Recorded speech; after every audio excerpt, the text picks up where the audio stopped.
Nah, selanjutnya soal stigma yang semalam orang dua sudah bercerita soal nyana bagambar pakai darah. DP tampilan kan for orang kebanyakan orang kan itu apa ya? Orang bisa saja punya prasangka bahwa ya ada unsur-unsur psikopati di situ atau apa. Bagaimana menghadapi stigma itu? Stigma, soal stigma ya. Pertama saya lebih ke sikap cuek sebenarnya atau bodoh amat dengan apapun yang agak saya terima dari anggapan orang-orang luar.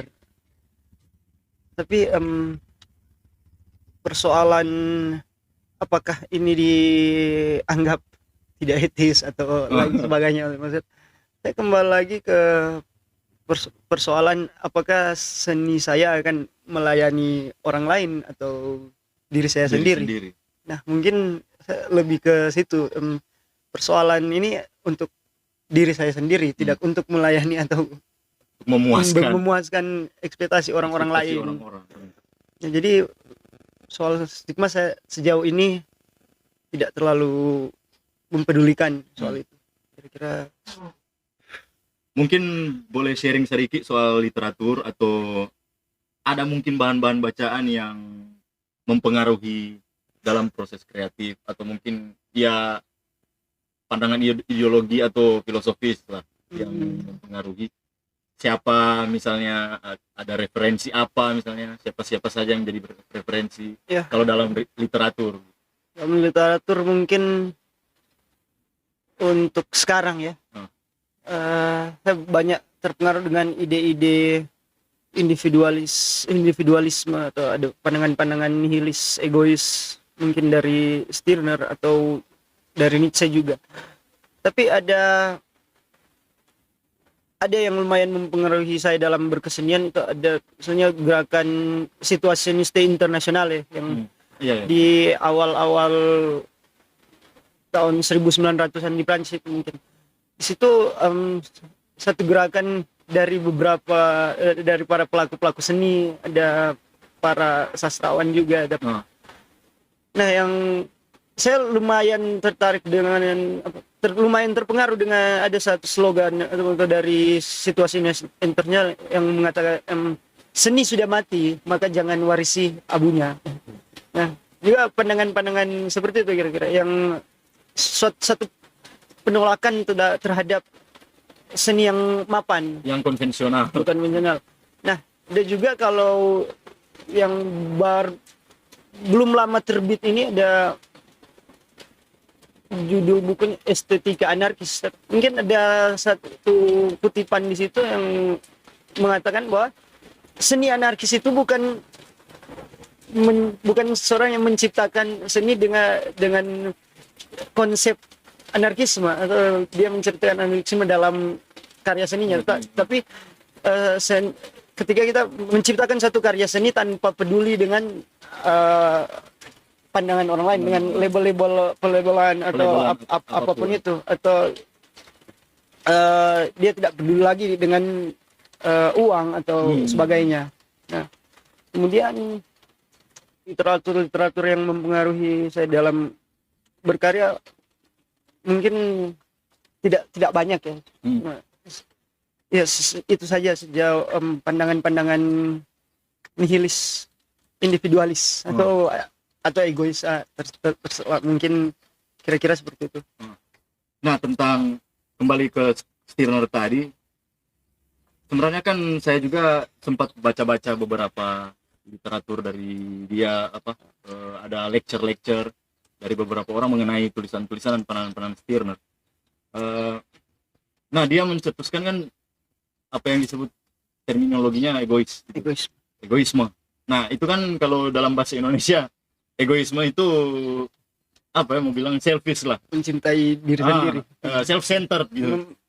Tapi kan menaruh kepentingan diri sendiri di atas orang lain. Nah kalau dari Anda sendiri, kalau misalnya dari referensi itu sebenarnya apa sih yang dimaksud egois itu, egois individualis itu? Nah pertama-tama saya ingin katakan kalau saya sebenarnya bukan ahli teori, Ah. ahli filsafat dalam bidang itu ya. Tapi ada ketertarikan atau memang akhir-akhir ini suka membaca dengan topik-topik egoisme. Nah, sejauh yang saya dapat, yang saya pandang soal egoisme, mungkin itu kenapa saya tertarik dengan itu, mungkin itu karena itu relate dengan apa yang saya hadapi seharian. Nah, kata egoisme yang muncul dalam filsafat Stirnerian itu sendiri itu sebenarnya jika kita mengacu pada judul aslinya dan buku yang ditulis oleh Stirner itu kan sebenarnya kata Einsicht dalam bahasa Jerman ya. Yang sebenarnya itu bisa diterjemahkan egois ataupun bisa diterjemahkan sebagai keunikan, unik, sesuatu yang unik. Nah, mungkin orang bertanya-tanya, oh, kenapa egois ini dianggap satu hal yang jahat atau apa? Ada semacam ya orang melabeli kata egois itu dengan hal yang buruk lah. Dan nah, menurut saya itu sebenarnya tidak masalah ketika orang memandang saya seorang egois dan saya seorang yang buruk. Nah, egois sendiri itu dia berarti dia mendasari kepentingannya atau perhatiannya pada dirinya sendiri. Maka dia menihilkan semua moralitas agama maupun negara atau kemanusiaan itu sendiri. Nah, dia mendasari dirinya dalam ketiadaan. Mungkin itu yang bagi Stirner sebut sebagai ketiadaan kreatif, yang bukan berarti aku bukan apa-apa, tapi dalam ketiadaan itu, dalam kekosongan itu, aku kemudian menciptakan segala sesuatu yang dari diri saya sendiri. Nah, dan kemudian muncul pertanyaan-pertanyaan, misal, oh, kalau egois berarti kita boleh egois pangan, misalnya contoh ada kan tingkah laku atau sikap egois itu. Nah, sejauh pandangan Stirner soal egois sebenarnya itu sebenarnya penegasan terhadap individualitas kita sendiri. Ini berbicara soal kebebasan kan. Seorang yang berpikiran bebas, dia ingin menegaskan individualitasnya, tentu saja dia akan mengindahkan kebebasan orang lain juga. Nah, jadi sejauh ini persoalan egoisme itu bukan berarti saya bebas melakukan apapun pada orang lain, tidak. Tapi ketika saya mengindahkan kebebasanku, maka saya mengindahkan kebebasan orang lain juga. Atau misalnya ada beberapa kritikan yang orang egois itu berarti tidak bergaul, dia introvert, dia tidak peduli dengan orang lain. Nah, sebenarnya sejauh ini soal egoisme tentu saja untuk memenuhi kebutuhan kita sehari-hari, kita tidak mungkin untuk terlepas dengan orang lain, dengan lingkungan. Ada misalnya kebutuhan untuk makan, untuk minum, ada banyak kebutuhan yang sulit untuk kita, atau mungkin tidak mungkin untuk bisa kita capai tanpa ada pengaruh orang lain. Nah, mungkin dari seorang egois membutuhkan itu, dan tapi kembali lagi dia melakukan itu atas dasar keegoisannya sendiri. Nah, misalnya saya membantu orang lain itu karena saya mendapati kesenangan di situ. Saya mendapati ada kepuasan tersendiri yang saya dapati ketika saya membantu. Jadi terlepas membantu dari orang lain. Terlepas dari orang itu mau senang atau tidak, yang penting membantu itu berarti ada kepuasan atau. Tapi itu didasari atas diri saya sendiri, bukan karena ada ide-ide tentang ini yang kemudian memaksa saya untuk melakukan hal-hal yang baik. Berarti memang egoisme ini sebenarnya alamiah Iya, bisa Dia dikatakan. menuntut naluri sebenarnya, naluri itu insight manusia supaya melakukan apapun itu tanpa ada paksaan, Embel-embel. embel-embel, label. Dan itu yang dimaksud Siron mungkin dengan kebebasan Ya, kan. mungkin kritiknya pada ideologi kan sebenarnya. Pada misalnya kritiknya terhadap sosialisme ataupun komunisme. Dia memandang eh, orang-orang melakukan hal baik itu bukan karena atas dasar dirinya, kemauan diri, keinginan sendiri, tapi dia dihantui oleh hantu-hantu spook. ideologis. Eh, aku berbuat baik karena ada satu aturan yang mengharuskan saya seperti itu. Nah itu mungkin yang diserang oleh Stirner, yang dianggap sebagai spook. Nah, kenapa Stirner biasanya kalau berbicara soal Stirner kan dekat dengan anarkisme juga. Kenapa egoisme dekat dengan anarkisme? Ya, mungkin ada kesamaan-kesamaan seperti yang saya katakan tadi, atau mungkin ada latar belakang sejarah yang mengiring itu ketika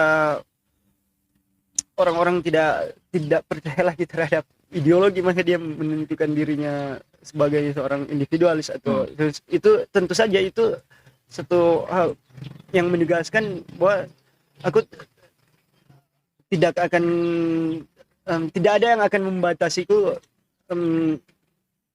termasuk negara termasuk hierarki dan lain-lain. Itu lekat dengan pandangan anarkisme yang tidak membutuhkan kekuasaan absolut yang akan mengatur dirinya, bahwa yang bisa mengatur dirimu adalah dirimu sendiri, bukan ide, bukan negara, bukan masyarakat dan sebagainya.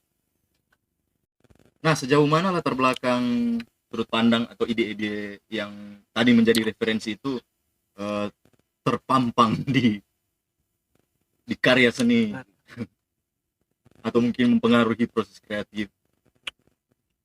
Mungkin lebih ke soal gaya berkarya ya. Ketika saya tidak mempedulikan lagi soal aturan-aturan yang mengharuskan saya harus seperti ini, menciptakan karya harus ada aturan bakunya, harus begini. Nah mungkin itu lewat sudut pandang saya yang terpengaruh dari literatur yang sudah saya sebutkan tadi, saya menjadi lebih leluasa untuk melakukan apa saja yang ingin saya lakukan, tanpa tidak mempedulikan lagi dengan aturan-aturan atau norma-norma. Nah, bagaimana kalau misalnya norma-norma kan di publik itu kan kalau karya seni dipampangkan atau dipertunjukkan di publik kan itu jadi konsumsi umum. Iya. Nah, bagaimana kalau misalnya atau bagaimana cara Anda menghadapi misalnya ketika sudut pandang Anda itu bertabrakan dengan norma-norma yang diyakini oleh sebagian masyarakat, oleh publik dan begitu. Nah, ketika itu bertabrakan, itu mungkin menjadi penegasan diri saya sendiri, bahwa saya menunjukkan bahwa saya tidak sama dengan kalian dan saya tidak perlu mengikuti dan tidak perlu melayani. Nah, tapi persoalan tadi ketika karena saya sudah ditampilkan ke hadapan publik, maka saya tidak peduli lagi itu akan menjadi apa. Nah, maksudnya itu bebas saja untuk orang lain menafsirkan sebebas-bebasnya mereka, apapun yang akan mereka lakukan terhadap penafsiran apapun yang ingin mereka tafsirkan soal karya itu. Nah, mungkin pernah 2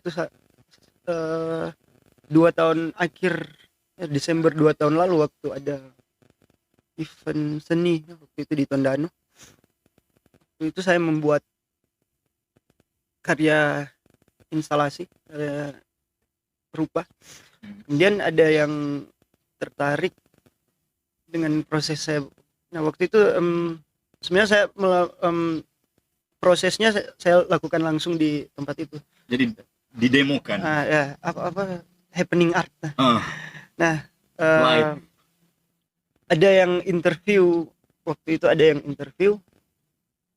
coba-coba tanya soal apa makna atau arti dari karya seni itu. karya yang barusan saya hasilkan. Nah, di situ saya katakan, cukup untuk Anda nikmati saja. Tidak ada makna, tidak ada arti. Sebagaimana yang Anda saksikan ya sudah seperti itu. Dan kalaupun Anda ingin menaruh makna atau arti itu bebas. Itu urusan Anda, bebas saja. Dan kemudian setelah itu pun, setelah hasil karya sudah sejadi, di situ kan ada kuas, ada cat semprot, semua sisa-sisa yang masih saya sengaja tidak saya bersihkan, sengaja saya biarkan di situ. Dan saya katakan pada orang-orang di sekitar pengunjung yang sementara menikmati itu, silahkan kalau ada yang mau coret-coret, mau tambahkan, mau vandal, mau apapun terserah itu. Nah, itu yang saya lakukan. Kemudian setelah event berakhir, yang saya lihat goresan-goresan saya yang tercap di situ mungkin tinggal 50%, setengahnya sudah publik nah itu yang maksud saya membiarkan orang lain untuk bebas saja. Jika saya tidak ingin ada campur tangan dari orang lain atau tidak ada pengaruh-pengaruh orang lain, maka biarkan saja, saya tidak akan menampilkan itu ke publik. Cukup untuk saya nikmati sendiri. Tapi untuk yang sudah saya tampilkan ke publik itu bukan lagi urusanku, itu urusan siapapun yang menonton atau menyaksikan itu. Oke. Soal yang tadi kan mereka mewawancarai, terus mereka bertanya apa arti atau apa makna dari karya ini. Tapi sebenarnya itu pertanyaan konyol sih. Karena karya itu abstrak, dan karya abstrak itu tujuannya memang menihilkan makna itu kan sebenarnya. Jadi pertanyaannya yang salah sebenarnya. Jadi tujuan saya hanya untuk memancing emosi orang lain.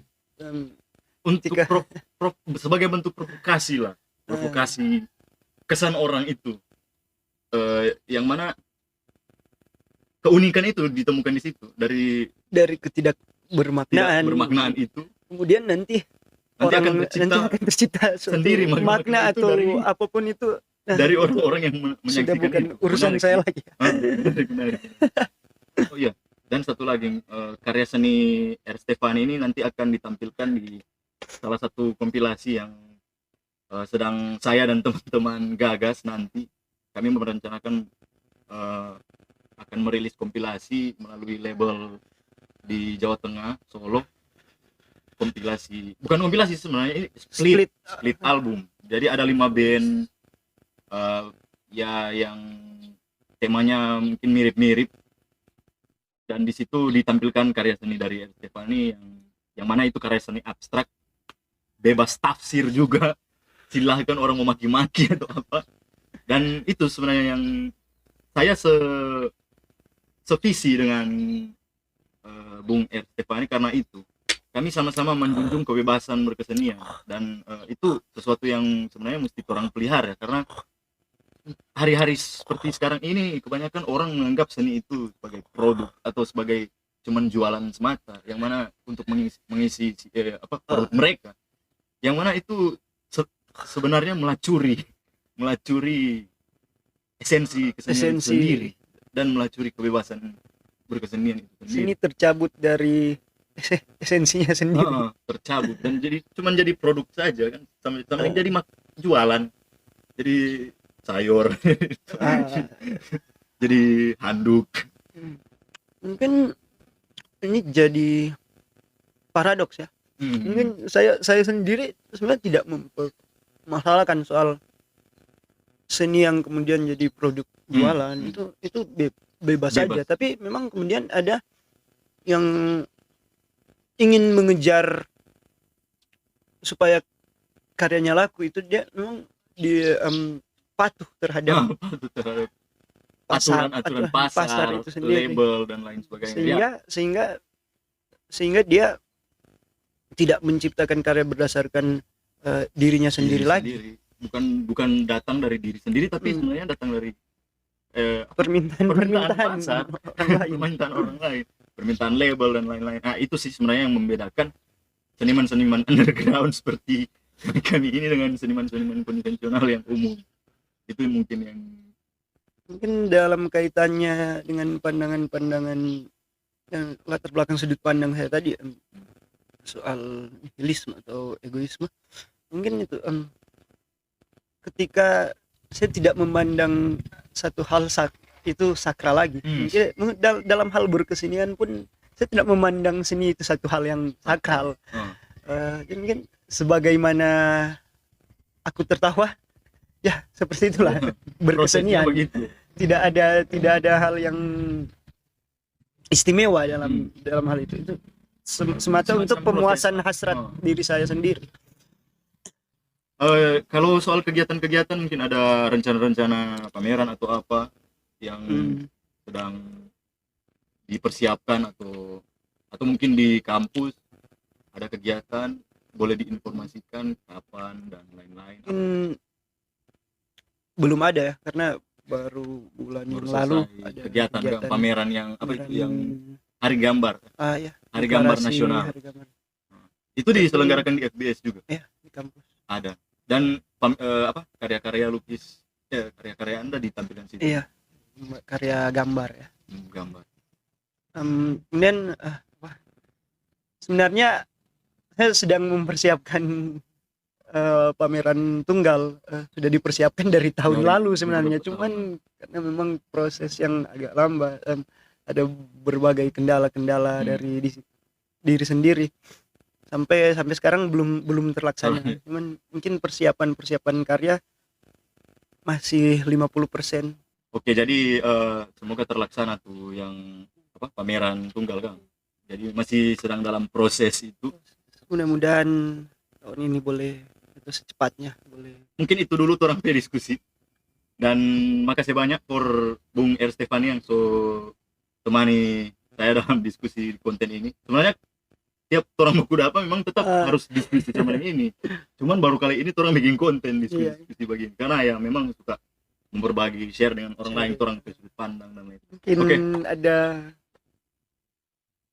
kesempatan yang lain ya. Oh iya, kalau ada kesempatan lain tetap ya orang bikin ulang tuh konten-konten begini, orang diskusi ulang, orang bahas ulang mungkin dengan topik-topik yang lebih spesifik atau ya kalau ada kajian-kajian yang lebih menarik dari ini dan yang provokatif. Ini pengenalan awal kan dari channel ini video kedua ini. Ini video kedua dari apa nama channel Daily Aesthetics. Daily Aesthetics anjay. Next estetik. Oke, thank you R. Stefani, dan mudah-mudahan dengan kegiatan-kegiatan itu tetap berproses, tetap berkarya, dan semoga terlaksana secepatnya tuh pameran tunggal. Orang nanti beberapa di diskusi selanjutnya. Oke teman-teman, mungkin itu dulu orang diskusi kali ini yang tidak berfaedah ini. Silakan kalau kalian mau like, unlike, mau blokir channel silakan. Bebas. Oke, terima kasih sudah menyaksikan.